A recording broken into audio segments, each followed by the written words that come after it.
obrigado, Senhor, pela Tua misericórdia, Senhor. Por usar, Senhor, estes Teus vasos frágeis, Senhor, para falar as nossas vidas, Senhor. Que os nossos corações estejam abertos para ouvir a Tua palavra, Senhor. Amém. Pode sentar-se, irmãos.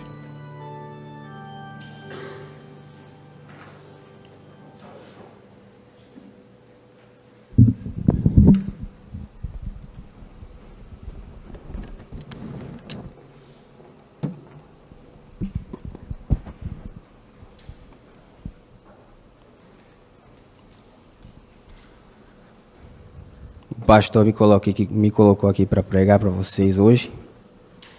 Eu espero que vocês tenham paciência comigo. Mas acho que veio a calhar, né? Porque hoje tem o Jogo do Brasil, todo mundo quer sair mais cedo. E eu com certeza não vou pregar muito. Então eu já fico no ganho aí. Hoje, irmãos, eu queria falar com vocês sobre como é que a gente está administrando aquilo que recebemos. E tem vários tópicos que eu vou abordar aqui com vocês, mas o Espírito tem falado durante esse louvor e a gente vai ver como é que o Senhor está atento às nossas vidas. Amém? Eu gostaria que vocês abrissem suas Bíblias em Gênesis 1, 26.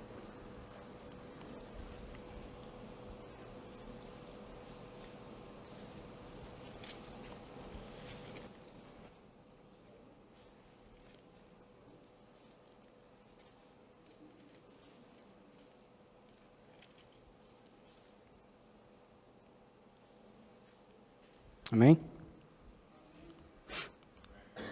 E disse Deus: façamos o homem à nossa imagem, conforme a nossa semelhança, e domine sobre os peixes do mar, sobre as aves dos céus e sobre o gado, sobre toda a terra e sobre todo réptil que se move sobre a terra. E criou Deus o homem à sua imagem, a imagem de Deus o criou, macho e fêmea os criou. E Deus os abençoou, e Deus lhes disse: frutificai e multiplicai-vos, e enchei a terra, e sujeitai-a, dominai sobre os peixes do mar, e sobre as aves dos céus, e sobre todo animal que se move sobre a terra. Esse versículo aqui que vai ser a base da nossa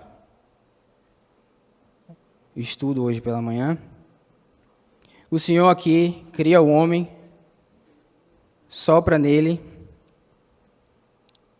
e as primeiras palavras que ele fala são: frutificai, multiplicai-vos, enchei a terra e sujeitai-a. E ele continua: e disse Deus: eis que vos tenho dado toda a erva que dá semente e que está sobre a face de toda a terra, e toda árvore que há fruto de árvore que dá semente, ser-vos-ão por mantimento. E a todo animal da terra, e a toda ave dos céus, e a todo réptil da terra, em que há uma vivente, toda a erva verde lhe será para mantimento. E assim foi. E viu Deus que tudo quanto tinha feito, eis que era muito bom. E foi a tarde e amanhã, o dia sexto. Aqui ele dá uma ordem de multiplicar, de frutificar, de cuidar e de sujeitar a terra e a criação. E também fala aqui como é que a gente pode utilizar dos recursos naturais para o nosso bem. E fala aqui das sementes, das árvores, dos frutos, que seriam para o mantimento do homem e dos animais.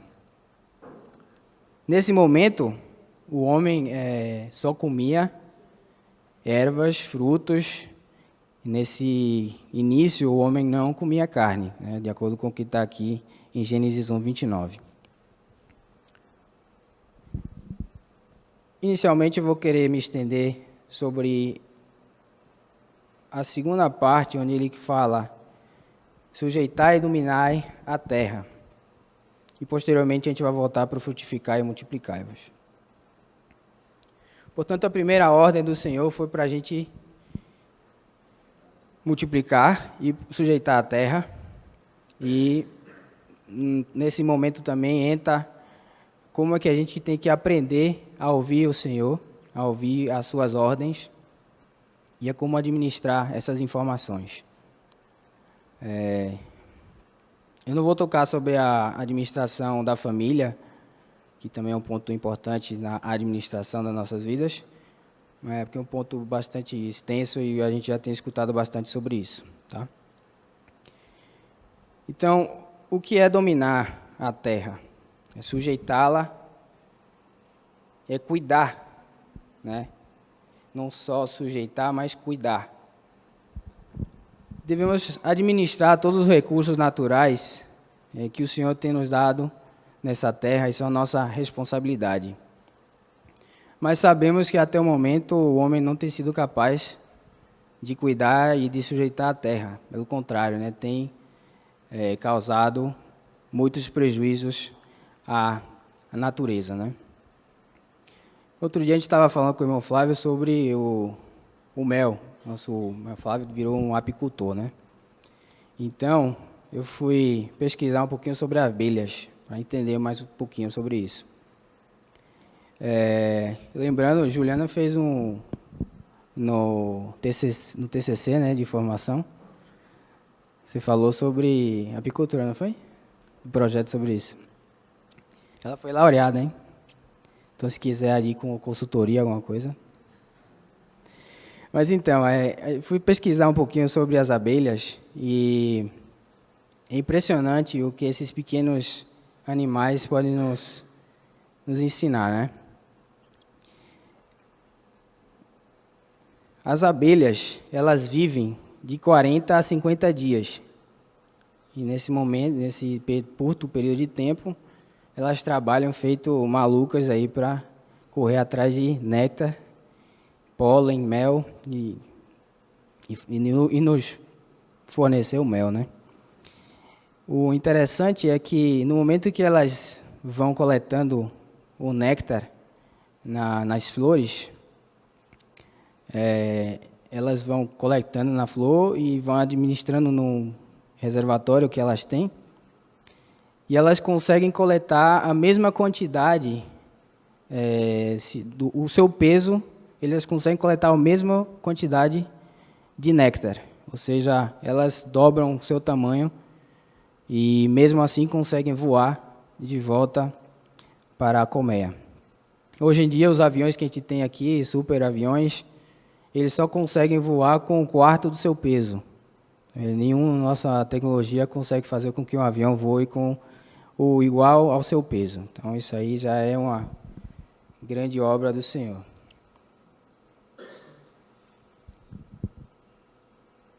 Quando elas coletam isso aí, elas vão para a colmeia. Chegando lá, elas entregam esse mel pela boca a outras abelhas. E esse processo sucede de 3 a 4 vezes. Passa de uma abelha para outra. E com isso aí eles vão tirando a água do néctar e vai se formando o mel, que depois é depositado nos favos, que é armazenado. Para posteriormente elas armazenam isso aqui para depois consumir. Ou seja, elas trabalham, juntam, para no inverno elas poderem ter o que comer. E depois a gente vem lá e pega tudo, né? E o interessante aqui é que desses 40 a 50 dias que as abelhas vivem, 20 dias é o processo em que elas saem do ovo, né, com uma larva e começa a crescer. Então, desse nascimento até ela sair da colmeia são 20 dias. Ou seja, ela só trabalha 20 dias, de 20 a 30 dias, dependendo da abelha. E nesses 20 a 30 dias, elas conseguem produzir, ou seja, aquela única abelha, 5 ml de mel. Mais ou menos isso aí, irmão? Foi o que eu andei pesquisando. Se estiver errado, o senhor me fala. 5 ml de mel. 5 ml. Imagine, isso aí é quase nada, né? Uma abelha durante sua vida inteira. E aí, o irmão Missinho está vendendo mel aí, de 1 litro, né? Para aquele litro de mel ali, mais de 200 abelhas tiveram que trabalhar durante 21 dias. 21 dias. 200 abelhas. Trabalharam, morreram, a gente tem 1 litro de mel. Então, normalmente uma colmeia tem 50 mil abelhas, 40 a 50 mil abelhas, mais ou menos isso, né, irmão? E... Oi? 80 mil, né? E o que eu pesquisei aqui, que com essas 50 mil abelhas, elas produziriam mais ou menos 250 litros de mel, né, durante uma alta estação. Então, quanto mais abelha, mais mel tem, né? Mas o que eu estava observando eu vi um documentário sobre as abelhas, e o que tem acontecido ultimamente, como a gente sempre né? O ser humano vai de um lado para o outro, e agora ninguém quer consumir açúcar, né? Então todo mundo quer consumir mel. E aí o consumo de mel no mundo tem crescido drasticamente. E aí os apicultores no mundo inteiro estão vendo o perigo com as suas abelhas, porque o mel que elas produzem não atende a toda a demanda mundial de mel. E esse documentário se focalizava nos Estados Unidos. E aqui é um círculo vicioso, né? Porque no momento que você começa a ter a indústria do gado, derruba matas inteiras para a criação de gado. Depois você tem monoculturas, né? O cara vai plantar culturas que não têm flores, né, em si. Então tudo isso vai fazendo com que as abelhas consigam ter menos mel. Com isso, a polinização também para de acontecer. Então é um círculo que no final não dá resultado bom. Sem falar isso, né? Que quando ela chega lá para pegar o mel, o negócio está contaminado. Então é bem complicado toda essa criação de apiária, né? E com essa alta demanda de mel, começou a acontecer a falsificação do mel. Então o cara começa a fazer um xarope lá, mistura com mel e joga, né?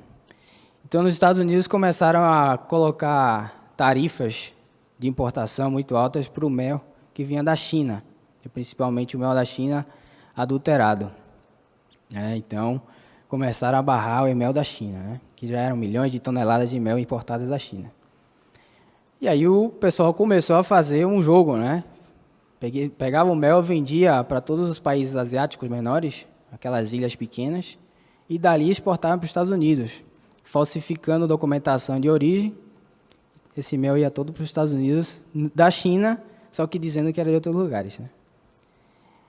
E aí as pessoas tiveram que começar a criar métodos de poder analisar o mel para poder ver se era falsificado ou não.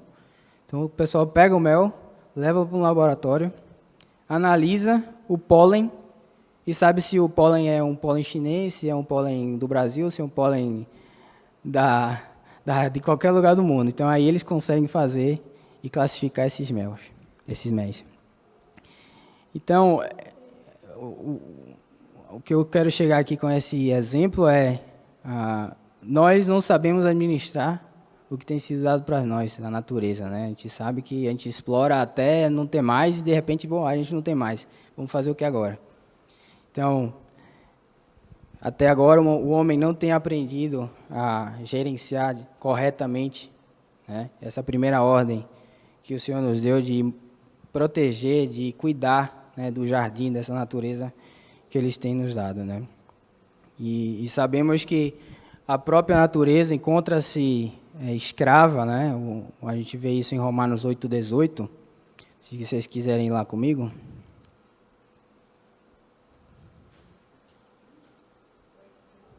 (8:18).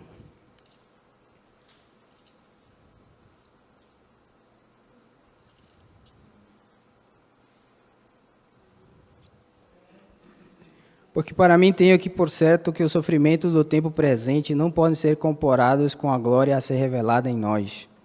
A ardente expectativa da criação aguarda a revelação dos filhos de Deus. Até hoje a criação está esperando, né? Faz mais de 6.000, 10.000 anos que a natureza aguarda que a gente resolva fazer alguma coisa, né? Porque até hoje o Senhor tem nos dado tempo e não temos reagido. Pois a criação está sujeita à vaidade, não voluntariamente, mas por causa daquele que a sujeitou, na esperança de que a própria criação será redimida do cativeiro da corrupção para a liberdade da glória dos filhos de Deus. Porque sabemos que toda a criação, a um só tempo, geme e suporta angústias até agora. E não somente ela, mas também nós, que temos as primícias do Espírito, igualmente gememos em nosso íntimo, aguardando a adoção de filhos, a redenção do nosso corpo. Então, cabe a nós, o Senhor tem nos dado essa responsabilidade de administrar, e Ele também tem nos dado a ordem, e através de nós que vai vir a libertação para essa terra, mas precisamos agir. Mudando agora um pouquinho o tema, falamos um pouquinho da administração e como cuidar da natureza. Eu queria abordar agora a questão de como administrar as informações, as ordens que a gente recebe. A gente não sabe escutar. Se a gente voltar para Gênesis 2:15,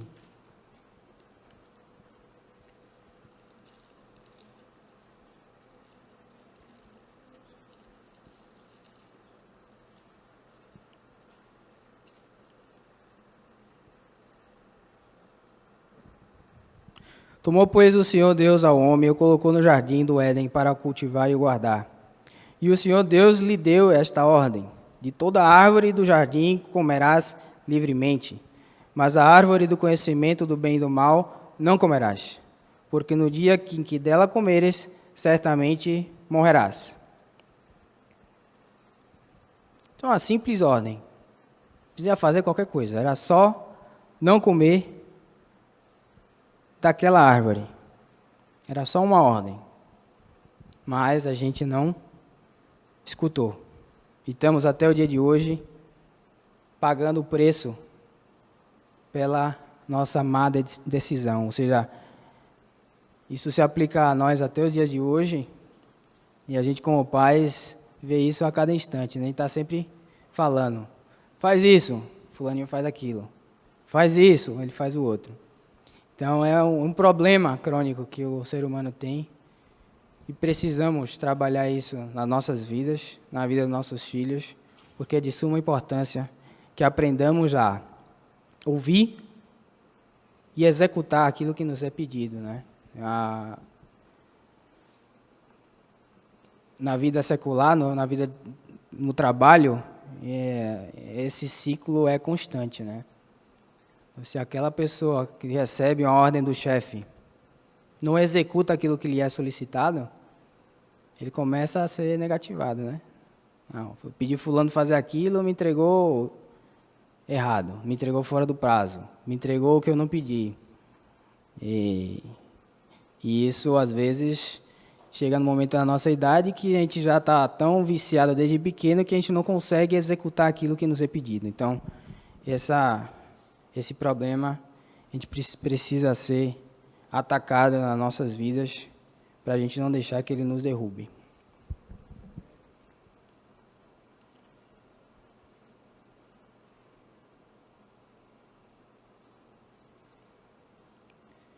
Aí, deixando o exemplo de Adão e Eva, a gente move para Gênesis 6:14. E aqui as ordens e os mandamentos começam a ficar mais complicados. O primeiro foi isso, simplesmente não come desta árvore. Mas aí o homem se desviou e grande calamidade veio sobre a terra. Então o Senhor escolhe de novo um homem, sua mulher, sua família, para começar tudo de novo. E aí em 6:14 ele diz: faze para ti uma arca de madeira de gófer, farás compartimentos na arca, betumarás por dentro e por fora com betume, e desta maneira farás: de 300 côvados o comprimento da arca, de 50 côvados a sua largura, de 30 côvados a sua largura. Farás na arca uma janela, e de 1 côvado a acabarás em cima, e a porta da arca porás ao seu lado, far-lhe-ás andares baixos, segundos e terceiros. Vocês não anotaram aí? Hã? Detalhes, né? Medidas, detalhes, onde que vai a janela, onde que vai a porta. Se Noé não tivesse prestado atenção, se ele não tivesse com os olhos fitos nas informações que lhe eram passadas, a gente não estava aqui, né? A arca tinha ido afundada, né? Então ele pede madeira de gofer, farás quartos, betumarás por dentro e por fora, 300 côvados de comprimento, 50 côvados de largura, 30 côvados de altura, janela com medidas e localizações específicas, a localização na porta, teria 3 andares e ainda assim a quantidade e os tipos de animais que deveriam entrar na arca. Então, aprender a ouvir, aprender a executar aquilo que o Senhor nos pede é de suma importância e é uma questão de vida ou morte. Se a gente não executa aquilo que nos é pedido, podemos condenar a nossa geração. E em Gênesis 9:1, quero que vocês me sigam lá, está pertinho.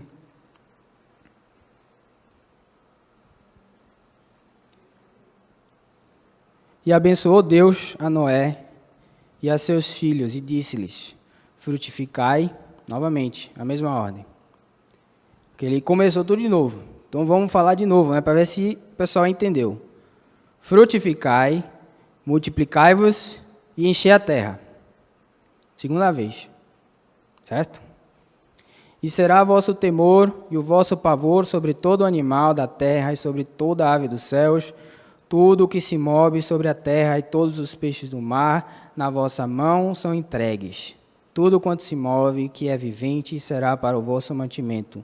Tudo vos tenho dado, como a erva verde. A carne, porém, com a sua vida, isto é, com o seu sangue, não comereis. E certamente requererei o vosso sangue, e o sangue da vossa vida, da mão de todo animal requererei, como também da mão do homem, e da mão do irmão de cada um requererei a vida do homem. Quem derramar o sangue do homem, pelo homem o seu sangue será derramado, porque Deus fez o homem conforme a sua imagem. Mas vós frutificai novamente, e fecha as ordens, vós frutificai e multiplicai-vos, povoai abundantemente a terra, multiplicai-vos nela. Aqui, Deus acrescenta, fala de novo, multiplicai-vos, fala de novo, frutificai, fala de novo, cuidar da natureza, sujeitá-la. E aí ele fala mais 2 ordens. Carne, vocês vão poder comer, não pode comer com sangue, e se você matar o seu irmão, eu vou atrás de você. E você vai morrer por ele mesmo. Então aqui o negócio começa a ficar mais ordens, né? Começar a lista lá no caderno, precisa anotar. E aí, segunda vez a gente obedeceu? Novamente não. Continuamos da mesma forma, não escutando as palavras do Senhor.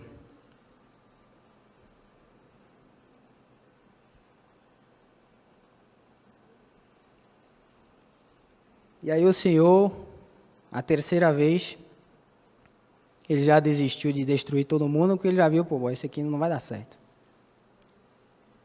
E aí ele escolhe mais uma vez uma pessoa, escolhe Abraão, da sua família, da sua terra, e o chama para começar novamente a entregar ordens. Hoje o nosso irmão Joseval, qual foi o salmo que você leu, irmão? 119, né? Quais foram os versículos? 1 ao 7.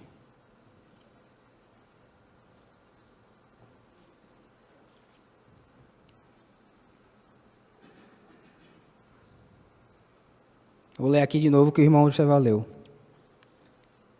Bem-aventurados os repreensíveis no seu caminho, que andam na lei do Senhor. Bem-aventurados os que guardam as suas prescrições e buscam de todo o coração. Não praticam a iniquidade e andam nos seus caminhos. Tu ordenastes os teus mandamentos, para que os cumpram à risca. Tomara sejam firmes os seus passos, para que eu observe os seus preceitos. Então não terei de que me envergonhar, quando considerar em todos os teus mandamentos. Render-te-ei graças com integridade de coração, quando tiver aprendido os teus retos juízos. É o clamor do Espírito essa manhã, que a gente precisa aprender a colocar em prática e a obedecer aquilo que o Senhor tem nos mandado. Amém? Então, o Senhor chama Abraão e aqui ele começa a dizer: sai da tua terra, da tua parentela e vai à terra que te mostrarei. E aí, no primeiro momento, não sabemos se essa ordem veio ainda quando ele dependia de Terá, porque vemos que a família de Terá que sai de Harã, sai de Ur dos Caldeus e fica em Harã. Mas, no segundo ato, Abraão não deixa a sua família. E aí leva o seu sobrinho junto. Então, novamente, vemos como temos a tendência de não escutar, de não executar aquilo que o Senhor tem nos pedido. Pois bem, mas o Senhor tem muita paciência com nós, e lá foi ele, à terra de Canaã, com o seu sobrinho. Houve muita dor de cabeça, muita briga, e esse sobrinho gerou duas nações que até o dia de hoje ficam lá bombardeando Israel. E aí o Senhor fala com Abraão que terá um filho de uma mulher estéril. Aqui o negócio começa a ficar mais difícil, né? Você precisa ter fé para acreditar que você vai ter um filho com uma mulher estéril. Ele escutou o que o Senhor falou, mas não entendeu ou não acreditou. E aí ele foi, pelos seus próprios meios, conseguiu o filho. Mais um problema, e até o dia de hoje a gente enfrenta. E aí o Senhor trouxe um momento de silêncio muito grande para a vida dele, tratou com a sua vida, até que veio Isaac, através de Sara, a sua mulher. E aí estava tudo lindo, maravilhoso, o filho da promessa em casa. E aí o Senhor fala em sonho a Abraão pedindo seu filho. As outras solicitações do Senhor tinham sido mais fáceis, né? E ele não o executou de acordo com o que o Senhor tinha pedido. Mas vemos aqui que Abraão entendeu e aprendeu, com o passar do tempo, a obedecer ao Senhor. E em momento algum ele voltou atrás ou fez a solicitação do Senhor pela metade. Então, a solicitação de sacrificar o seu filho, o mais amado e esperado, ele pega aquele filho, leva até o Monte Horebe e praticamente o mata, se não fosse a intervenção do anjo do Senhor.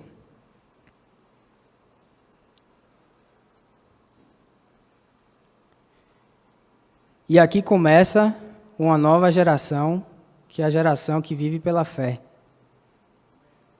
Abraão aprendeu a ter fé no Senhor, a acreditar naquilo que lhe é falado, a acreditar naquilo que ele escuta do Senhor. A primeiro momento ele não acreditava, né? Você vai ter filho de uma estéril. Escutou, mas não acreditou.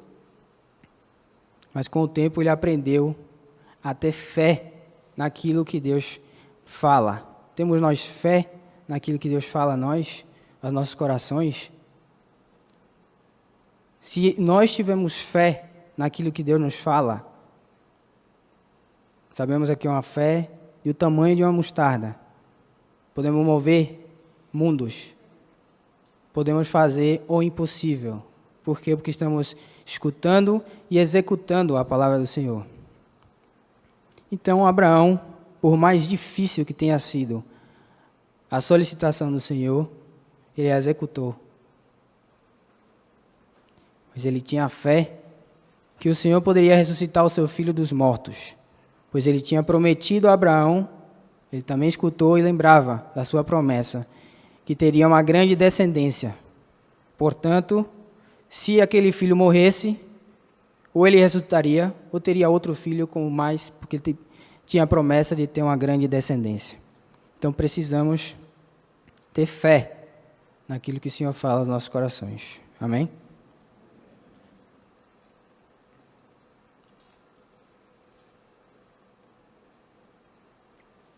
Mas aí o tempo passou. Abraão teve Isaac, Jacó, os 12 patriarcas, e essa fé começou a se perder novamente. Escutar do Senhor, obedecer. Vemos como o povo de Israel viveu o momento todo, a sua história, desobedecendo ao Senhor, não cumprindo os seus mandamentos, porque não acreditavam naquilo que o Senhor tinha falado às suas vidas. Então, dessa vez, o Senhor desistiu de pegar um homem para fazer alguma coisa. E aí ele mesmo veio e desceu a este lugar, a essa terra, para nos falar. E agora Jesus desce a essa terra, Deus feito carne, como nossa irmã falou, o verbo de vida, no meio de nós, e novamente traz mandamentos para que sigamos.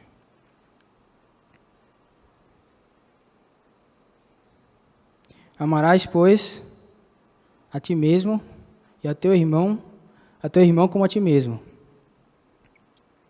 Ele eleva os mandamentos da lei para o mandamento do coração. E no final ele diz: se alguém quer vir após mim, a si mesmo se negue, tome a sua cruz e siga-me.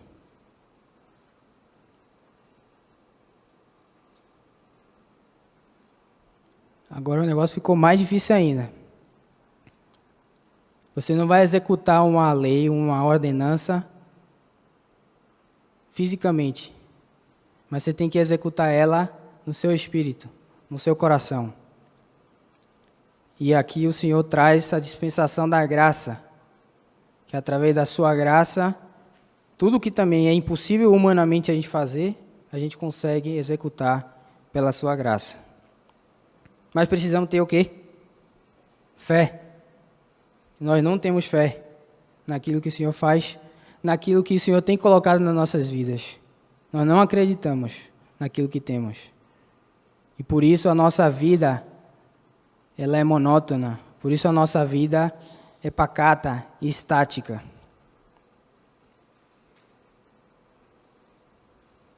Vamos voltar a esse tema daqui a pouquinho. O outro ponto que eu queria abordar com vocês aqui rápido também é a administração das finanças que o Senhor nos fornece, que o Senhor nos dá. Sabemos que tudo aquilo que temos vem da mão do Senhor, né? E precisamos aprender a administrar esse dinheiro, né? Vemos hoje em dia muitas pessoas dando dicas, dando cursos de como você pode gerenciar o seu dinheiro, como gerenciar o seu salário. E eles falam que você precisa guardar 30% daquilo que você recebe. Você tem que viver só com 70% daquilo que você recebe. O resto você guarda. A gente faz isso? Não faz. A gente vive com 150, 120, cartão estourado, limite especial passou, esperando o salário cair no final do mês. A gente sempre vive acima daquilo que a gente pode gastar. Daí precisamos aprender a dominar as nossas finanças, aquilo que nós recebemos. Amém? E aqui a gente volta um pouquinho à história, falar agora do neto de Abraão, de Jacó. E ver um pouquinho aqui na sua vida e na vida de José, como o Senhor usou essas duas pessoas, dois pais na fé, para administrar não só as suas coisas, as suas finanças, mas também as finanças de outros. Jacó tinha talento na administração. E vemos isso na hora que ele vai na casa de Labão trabalhar. Ele trabalhou durante 14 anos para poder ter as suas esposas. Ele recebeu 2 esposas e Labão ficou rico. E aí Jacó decide ir embora, voltar para sua casa, para poder seguir a sua vida independente, não só financeiramente, mas também desvincular da família de Labão, né? Que já estava ficando insuportável.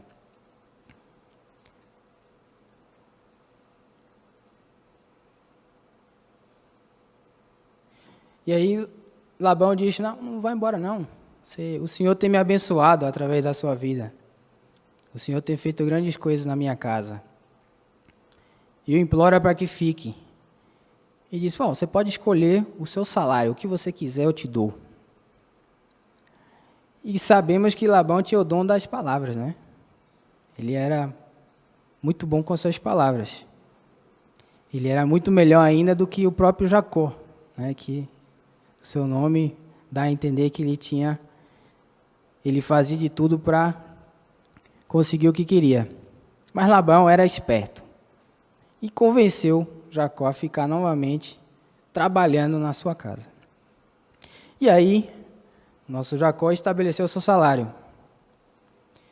Então eu quero do rebanho todos aqueles que são salpicados, malhados, morenos, esse será o meu salário. Os branquinhos, bonitinhos, são os teus. Pois bem, começou a cuidar das ovelhas de Labão. E eu não consegui aqui ver se ficou claro para mim, nos versículos aqui. Se o Senhor em sonho disse a Jacó para colocar aquelas varas listradas na frente dos bebedouros, para que os rebanhos nascessem salpicados e malhados, ou se foi uma sacada dele em fazer aquilo ali para poder obter o seu salário, porque era difícil. Se você tem ovelhas brancas, como é que você vai ter ovelhas salpicadas? Né? E não ficou claro para mim aqui se o Senhor deu essa direção, mas com certeza o Senhor deu a direção, talvez não com sonho, mas através da sua inteligência, o Senhor trouxe a ele essa dica. E aí aconteceu que o rebanho de Jacó começou a prosperar. E aí Labão disse, peraí, agora eu vou mudar o seu salário. Agora não vai ser mais os listrados, agora são só os morenos. E aí só vinha moreno. Agora não é mais os morenos, agora vai ser aqueles que têm listras. De repente só vinha as ovelhas com listras. Pois bem, aí Labão mudou o salário de Jacó mudou 10 vezes o salário. Então imagine aqui a monte de como é que se diz? De variáveis que Labão inventou, né? Para poder ficar com gado. Então, sei lá, nasce com bolinha, nasça com pontinhas verdes, não sei o que foi que o cara inventou. Inventou 10 vezes como mudar o salário de Labão. E aí, a gente vê aqui em Gênesis 31, 11, vamos lá.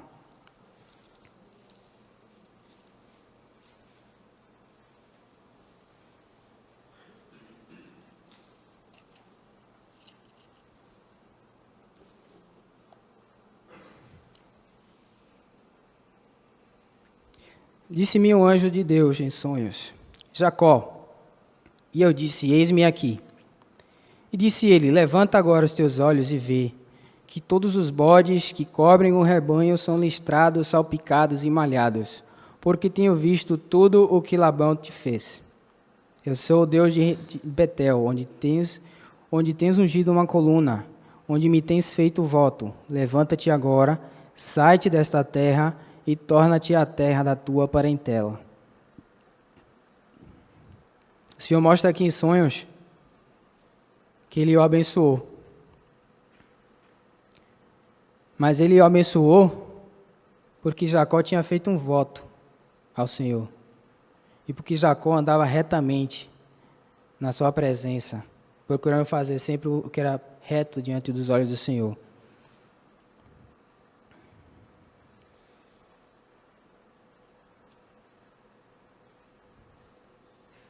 Então o Senhor atua para o bem daqueles que o temem, daqueles que o amam. O Senhor trará sempre bênçãos, não só espirituais, mas também materiais. E podemos ver que esse dom de administração, essa inteligência, o seu filho José também tinha. E sabemos toda a história de José, como ele foi levado ao Egito. E agora a gente vai para Gênesis 39, 1.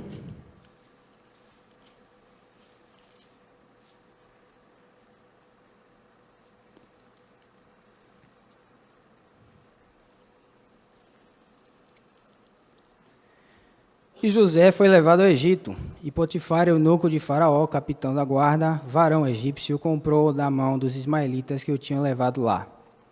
E o Senhor estava com José. Isso aqui é importante. E foi varão próspero. Ou seja, o resultado de ser próspero é porque Deus e o Senhor estavam com ele. E estava na casa o seu senhor egípcio. Vendo, pois, o seu senhor, que Deus, estava com ele, e que tudo o que ele fazia, o Senhor prosperava em sua mão. José achou graça aos seus olhos e serviu-o. E ele o pôs sobre a sua casa e entregou na sua mão tudo o que tinha. E aconteceu que, desde que o pusera sobre a sua casa e sobre tudo o que tinha, o Senhor abençoou a casa do egípcio por amor de José, e a bênção do Senhor foi sobre tudo o que tinha, na casa e no campo. E deixou tudo o que tinha na mão de José, de maneira que de nada sabia do que estava com ele, a não ser do pão que comia. E José era formoso de aparência e formoso à vista. Aqui o José era um escravo. Então, as tarefas de escravos com certeza não eram bonitas, legais, mas ele era diligente. E ele, vamos lembrar, era como se fosse um príncipe na sua casa. Preferido do seu pai, com certeza nunca tinha lavado o banheiro, nunca tinha feito coisas desagradáveis. E agora ele está aqui, tendo que se esforçar, dar o seu melhor em ser um escravo. Mas a diligência estava com ele. O temor do Senhor estava com ele. E aí ele foi próspero. O Senhor prosperou em recompensa do seu trabalho, sendo escravo. E sabemos a história, o que aconteceu. José é julgado e é enviado à cadeia. E lá, em Gênesis 39, 20, se puderem ler comigo. E o Senhor de José o tomou e o entregou na casa do cárcere, no lugar onde os presos do rei estavam presos. Assim esteve ele na casa do cárcere. O Senhor, porém, estava com José, e estendeu sobre ele a sua benignidade, e deu-lhe graça aos olhos do carcereiro mor. E o carcereiro mor entregou na mão de José todos os presos que estavam na casa do cárcere. E ele fazia tudo o que se fazia ali. E o carcereiro mor não teve cuidado de nenhuma coisa que estava na mão dele, porquanto o Senhor estava com José. E tudo o que ele fazia, o Senhor prosperava. Aqui José não foi nem promovido, foi deposto, né? Foi preso. E mesmo assim, ele continua mantendo a sua retidão, continua mantendo a sua garra, a sua determinação, o seu trabalho bem feito, com certeza é uma pessoa que sempre estava procurando o que fazer, né? Recebia uma ordem, faz X, ele fazia Y, Z, entregava bem feito, e todo mundo via algo diferente na vida de José. Então, de escravo, preso, ele sempre foi uma pessoa que se destacava, né? E precisamos ter isso na nossa vida. Cada um de vocês aqui tem o Senhor no seu coração, ou seja, já temos aqui quase 80% para poder fazer uma diferença nesse mundo. Resta a nós uma atitude, resta a nós colocar em prática aquilo que temos. E aí o que acontece? A palavra do Senhor se cumpre. Aquele que é bom, aquele que é dedicado no pouco, sobre o muito é colocado. José é, pois, exaltado, e vemos isso em Gênesis 41. Não sabemos quantos anos ele ficou preso, só sei que, depois que o padeiro mor foi reposto, ele ainda passaram mais 2 anos, ele lá preso. Pois bem, Gênesis 41, 37. E esta palavra foi boa aos olhos de Faraó e aos olhos de todos os seus servos, e disse Faraó aos seus servos: acharíamos um varão como este, em que haja o Espírito de Deus? O Espírito de Deus está em vocês, irmãos. Amém? Amém? Está ou não está? Tem fé? Vocês acreditam nisso? Depois disse Faraó a José: pois que Deus te fez sobre tudo isto, ninguém há tão inteligente e sábio como vocês. O Espírito de Deus está em vocês. Tu estarás sobre a minha casa, e por tua boca se governará todo o meu povo. Somente no trono eu serei maior que tu. Disse, pois, Faraó a José: vês aqui tenho posto sobre toda a terra do Egito. E tirou o Faraó o anel da sua mão e o pôs na mão de José, e o fez vestir de veste de linho fino, e pôs um colar de ouro no seu pescoço.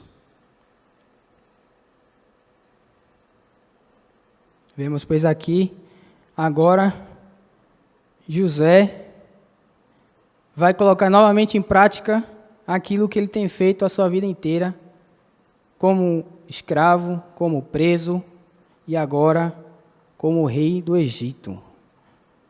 E Egito naquela época era a principal potência dominadora do mundo conhecido naquele então, né?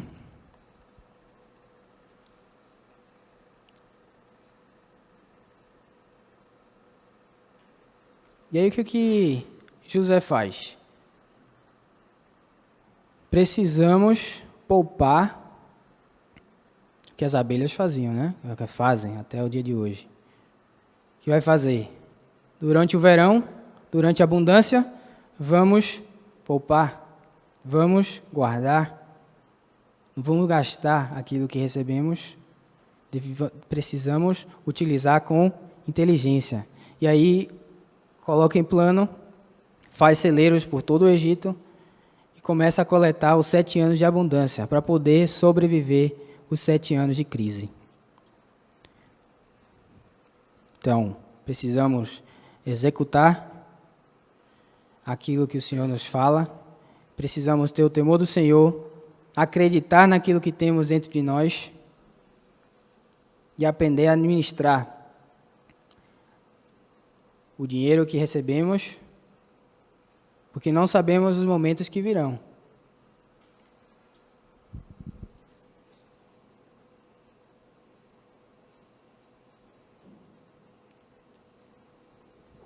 E Essa mensagem, essa parte de como administrar os bens físicos, se aplica também para a nossa vida espiritual. Vamos a Mateus 25:14.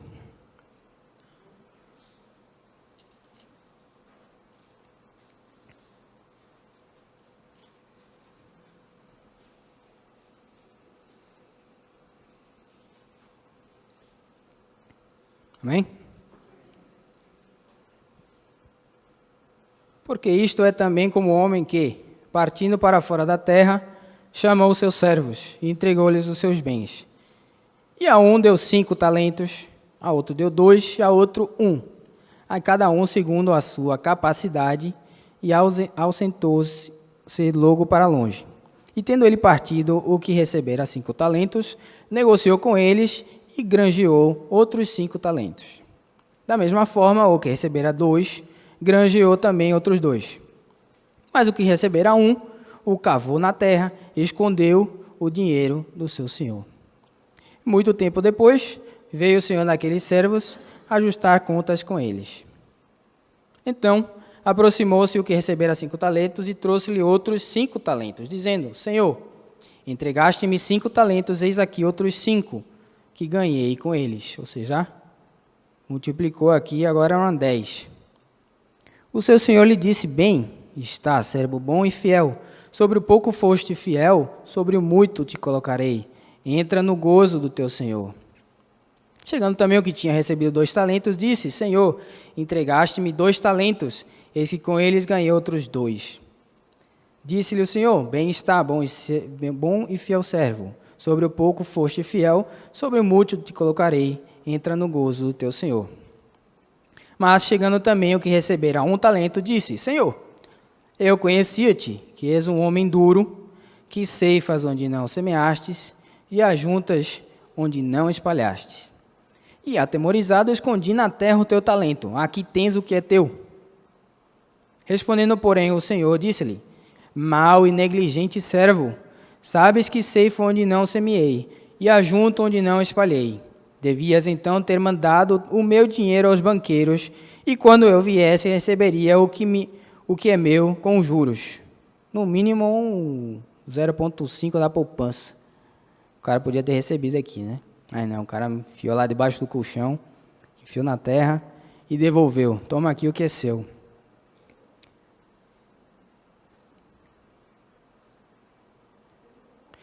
É interessante isso, né? Porque a gente precisa estudar, saber fazer corretamente com o nosso dinheiro aquilo que é melhor. Botar na poupança é melhor? Fazer uma aplicação e um rendimento maior é melhor? Você não vai colocar em ações, o risco é muito alto.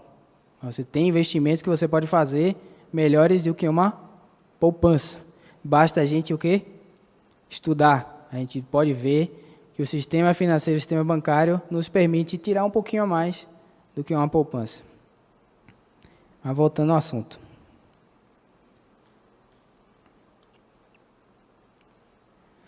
Devias então ter dado o meu dinheiro aos banqueiros, e quando eu viesse, receberia o meu com juros. Tira-lhe, pois, o talento e dá-o a que tem 10. Porque a qualquer que tiver será dado, a qualquer que tiver será dado, e terá abundância. Mas ao que não tiver, até o que tem ser-lhe-á tirado.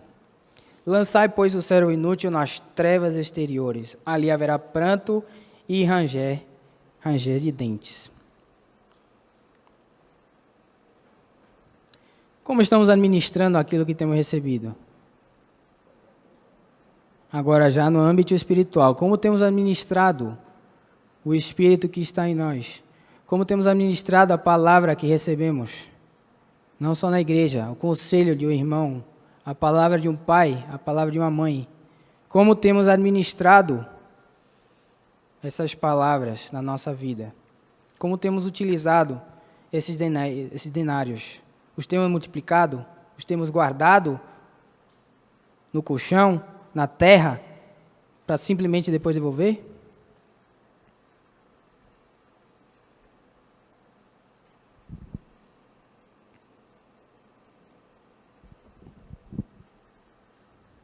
fazemos com as nossas pérolas? Nós estamos jogando aos porcos? O que estamos fazendo com a palavra que está no nosso coração? Qual é a ordem que foi dada em Gênesis 1, 28? Querem voltar lá?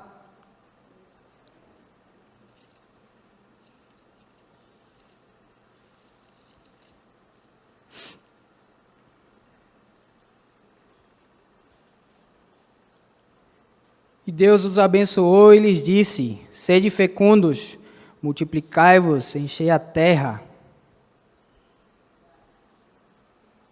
Novamente ele disse aqui para Noé: multiplicai-vos, frutificai, multiplicai aquilo que está dentro de vós, aqueles dinários que o Senhor colocou nas suas vidas, nas nossas vidas, o que temos feito com eles.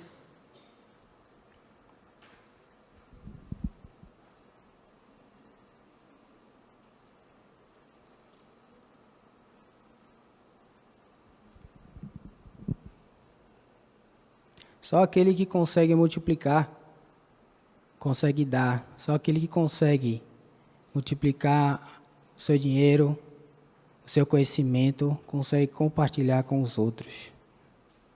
Se recebemos, se guardamos, seremos um mar morto, cheio de sal, sem vida, totalmente mortos. E não é isso que queremos. Amém? Não queremos ser como esse servo infiel, que o pouco que tinha, 1 dinário, foi lhe tirado. E essa parábola aqui vem logo depois, se a gente voltar lá em Mateus 25, da parábola das virgens. Vamos lá, Mateus 25.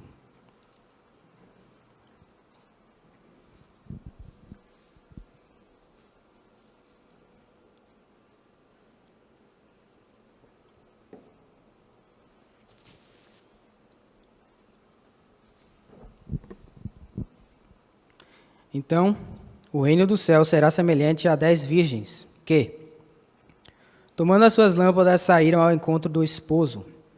E 5 delas eram prudentes, e 5 delas eram loucas.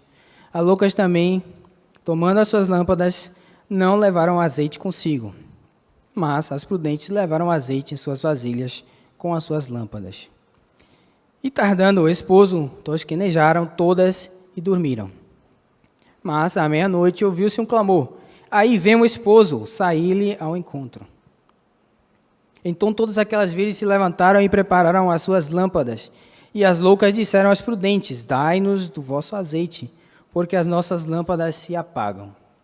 Mas as prudentes responderam, dizendo: não seja caso que nos falte a nós e a vós, e diante aos que o vendem e comprai-o para vós.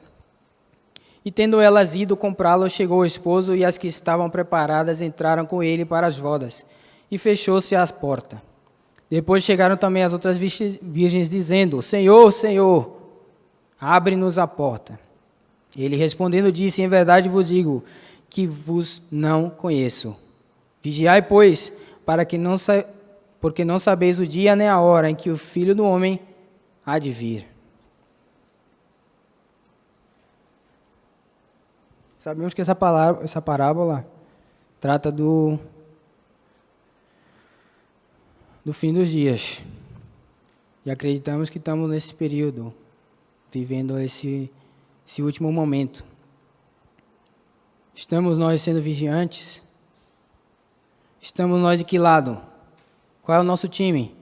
Das loucas ou das prudentes? O que estamos fazendo com aquilo que temos? O que estamos fazendo com o azeite que temos recebido? As loucas ficaram sem azeite por 2 razões. Primeiro, não sabiam administrar aquilo que receberam. Ou gastaram com o que não podia, gastaram fazendo o que não devia, ficaram sem azeite, não guardaram para o momento oportuno.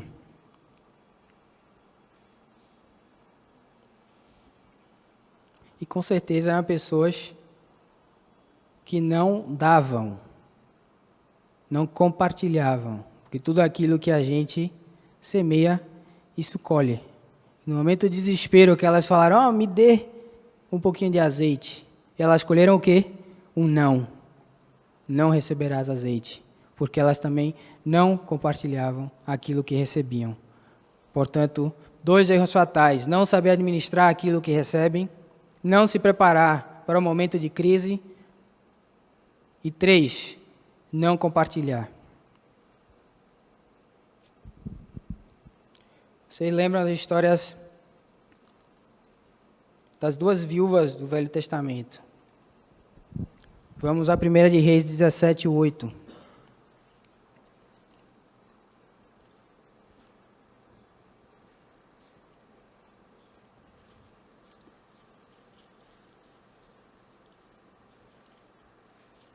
Amém? Então veio a palavra do Senhor dizendo: levanta-te e vai a Sarepta, que é de Sidão, e habita ali. Eis que eu ordenei ali uma mulher viúva que te sustente. O Senhor ordenou a uma viúva que o sustente ao profeta. Vamos lá. Então se levantou e foi a Sarepta, e chegando à porta da cidade, eis que estava ali uma mulher viúva apanhando lenha. Ele a chamou e lhe disse: traze-me, peço-te uma vasilha e um pouco de água que beba. Indo ela, essa aí foi fácil, né? Buscá-la, ele a chamou e lhe disse: traze-me agora também um bocado de pão na tua mão. Aí ela respondeu, porém ela disse: vive o Senhor teu Deus, que nem um bolo tenho, senão somente um punhado de farinha numa panela, um pouco de azeite numa botija, e vês que aqui apanhei 2 cavacos, e vou prepará-los para mim e para o meu filho, para que comamos e morramos. Só tinha aqui uma medida de farinha e uma medida de azeite.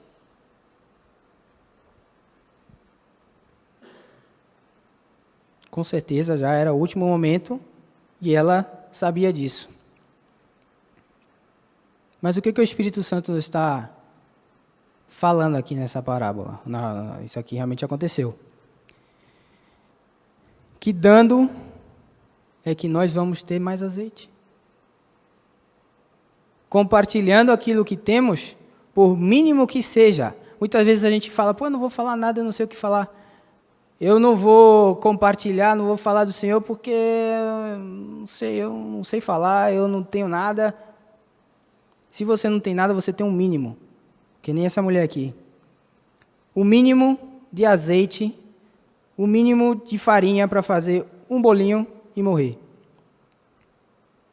Mas mesmo assim o Senhor fala a cada um de nós aqui, podemos fazer a diferença, simplesmente compartilhando o pouco que temos, e aquilo pouco que temos será multiplicado.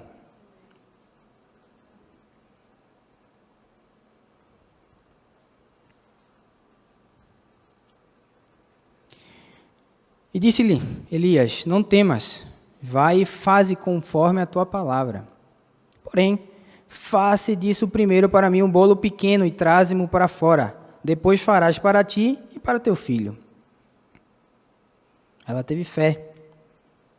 Porque assim diz o Senhor, Deus de Israel: a farinha da panela não se acabará, e o azeite da botija não faltará, até o dia em que o Senhor dê chuva sobre a terra. Amém? Um simples dar, um simples compartilhar, fez com que um grande milagre acontecesse na vida dessa viúva. E ela foi e fez conforme a palavra de Elias, e assim comeu ele e a sua casa por muitos dias. O profeta ficou lá comendo também, né? Porque o Senhor tinha ordenado que ele fosse para lá, que lá ele seria sustentado pela viúva que só tinha um pouquinho de azeite e um pouquinho de farinha. Da panela e da farinha não se acabou, e da botija o azeite não faltou, conforme a palavra do Senhor, que falara pelo ministério de Elias. Acreditamos nós nas palavras do Senhor? Ou são contos de fadas? Temos certeza que acreditamos no que o Senhor fala? Muitas vezes não, a gente duvida. não categoricamente, não acredito nisso, mas no nosso interior, a gente não tem fé no que o Senhor fala para nós.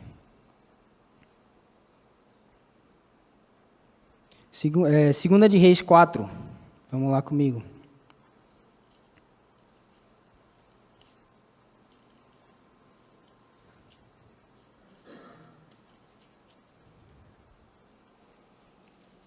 Aqui já é outro caso. E uma mulher, das mulheres dos filhos dos profetas, chamou a Eliseu, dizendo: meu marido, teu servo, morreu, e tu sabes que teu servo temia ao Senhor. E veio o credor e levou a levar-me meus filhos para serem servos. Aqui um filho do Senhor que não sabia administrar os seus bens e ficou em tanta dívida que ia levar os seus filhos como servos. Eliseu lhe disse: que te hei de fazer?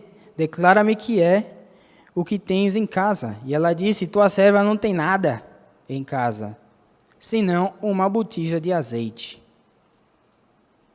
Nesses últimos dias, irmãos, a maioria da igreja está nessa condição.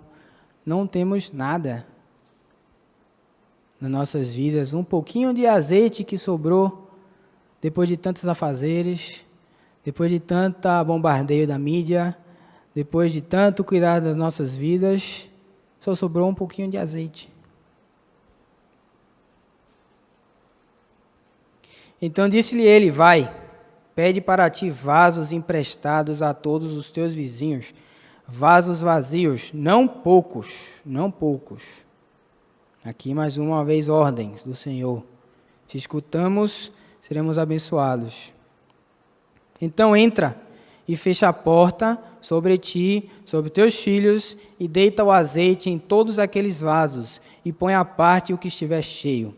Partiu, pois, dele, e fechou a porta sobre si e sobre seus filhos, e eles lhe traziam os vasos, e ela os enchia. E sucedeu o quê?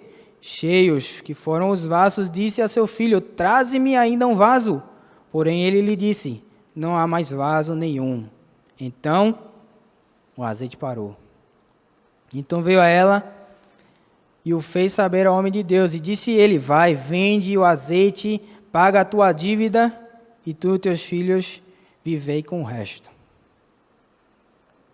Como é que houve mais azeite?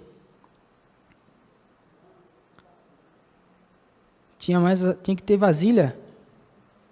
E tinha que ter fé para derramar aquele azeite, que era só assim.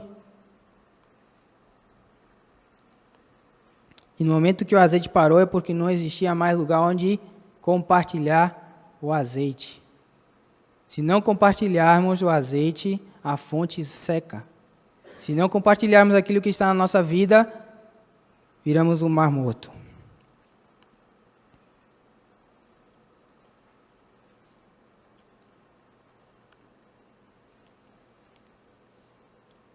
Portanto, lembremos que nos últimos dias as virgens loucas ficarão sem azeite por não compartilhar aquilo que têm com os outros. A nossa igreja, não aqui, mas na igreja do Senhor, sabemos que existem irmãos que têm 5 denários, que têm a unção do Senhor. Tem outros que têm 2, e tem outros que só tem 1, pouquinho, um bocadinho. Mas se nós compartilharmos aquilo que temos, faremos bolos, faremos comida, sustento para muitos que estão necessitados. Então compartilhemos, por mais que seja uma pequena quantidade, por mais que sejamos só um pavio fumegante. Compartilhemos o nosso azeite, compartilhemos a pouca luz que temos, e essa luz será reacesa. Esse azeite abundará nas nossas vidas. Todo será multiplicado exponencialmente. O Senhor não dá, você tem 1, te dou mais 1, te dou meio. Ele multiplica exponencialmente. Se você tem 1, vira 2, tem 2, vira 4, 4 vira 8, e assim por diante. É simples a nossa decisão. É só um ato que precisamos tomar, o resto é feito pelo Senhor.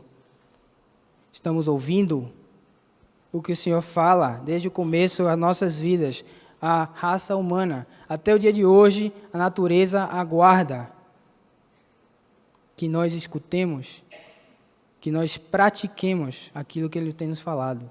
Multiplicai, guardai.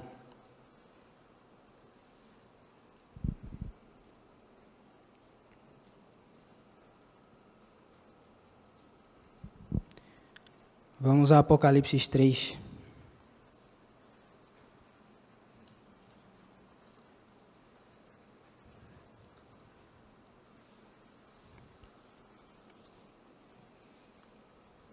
Isso aqui foi falado no domingo passado. E mais uma vez o Senhor traz a nós. E ao anjo da igreja que está em Sardes escreve: Isto diz o que tem os 7 Espíritos de Deus e as 7 estrelas. Eu sei as tuas obras, que tens nome de que vives e estás morto. Sé vigilante e confirma ao restante, o pouco, que está para morrer, porque não achei as tuas obras perfeitas diante de Deus. Lembra-te, pois, do que tem recebido e ouvido, guarda, arrepende-te, e se não vigiares, virei sobre ti como um ladrão, e não saberás a que hora sobre ti virei. Mas também tendes em Sardes algumas pessoas que não contaminaram suas vestes, e comigo andarão de branco, porquanto são dignas disso. O que vencer será vestido de vestes brancas, e de maneira nenhuma riscarei o seu nome do livro da vida, e confessarei o seu nome diante de meu Pai e diante dos seus anjos. Quem tem ouvidos, ouça o que o Espírito diz às igrejas.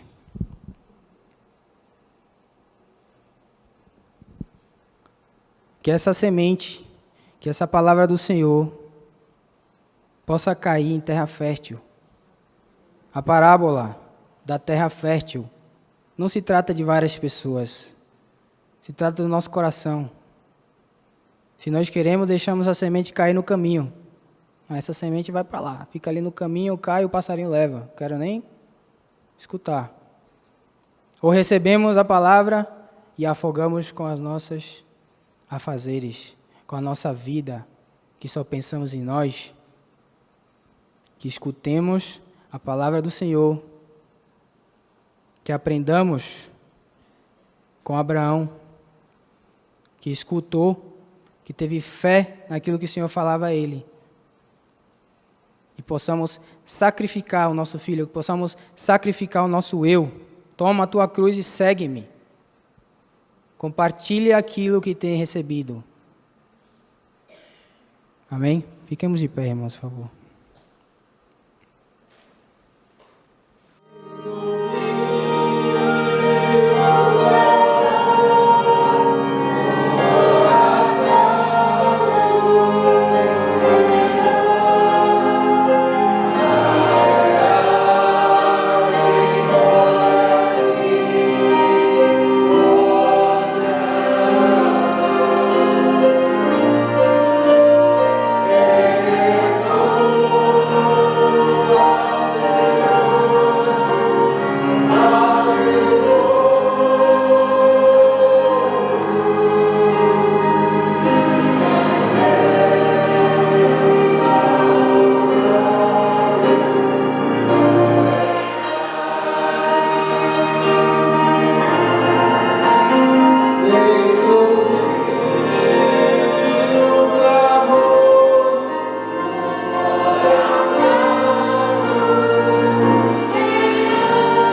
nesta manhã queremos te pedir perdão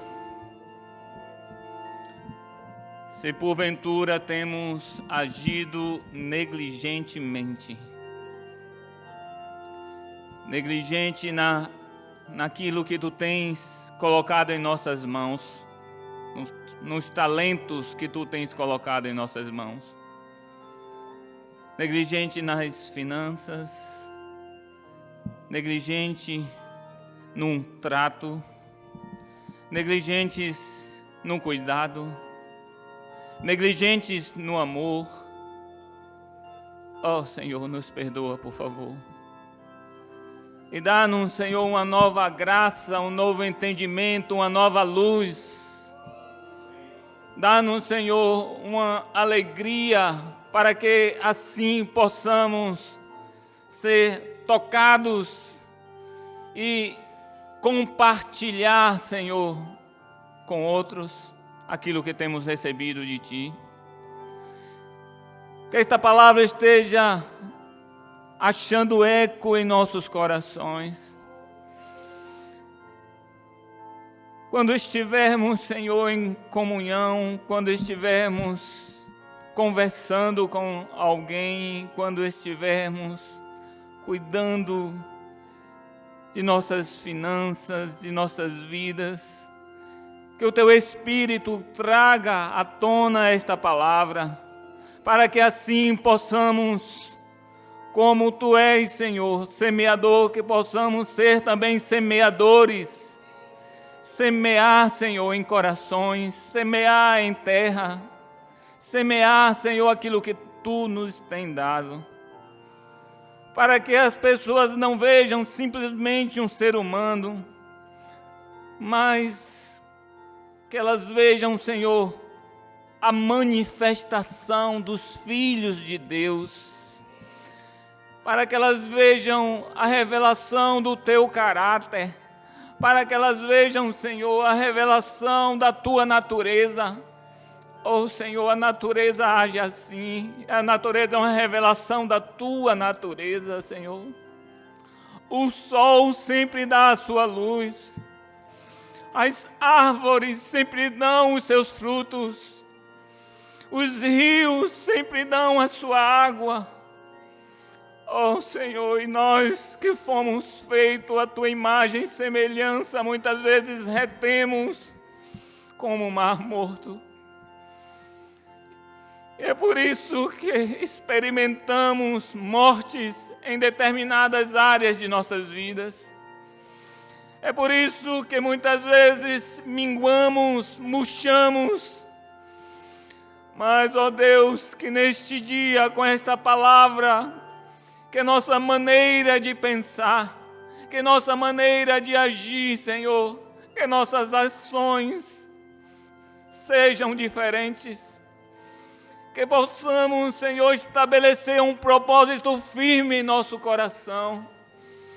E naquilo que temos falhado diante de Ti, possamos dizer, Senhor, dá-me a Tua graça, para que eu possa fazer algo novo, para que eu possa oferecer, e como aquela viúva, derramar o nosso azeite por pequena quantidade que seja, nos vasos alheios, para que um rio brote do nosso ser, e nunca mais falte azeite, nunca mais falte o fogo, nunca mais falte a graça em nossas vidas.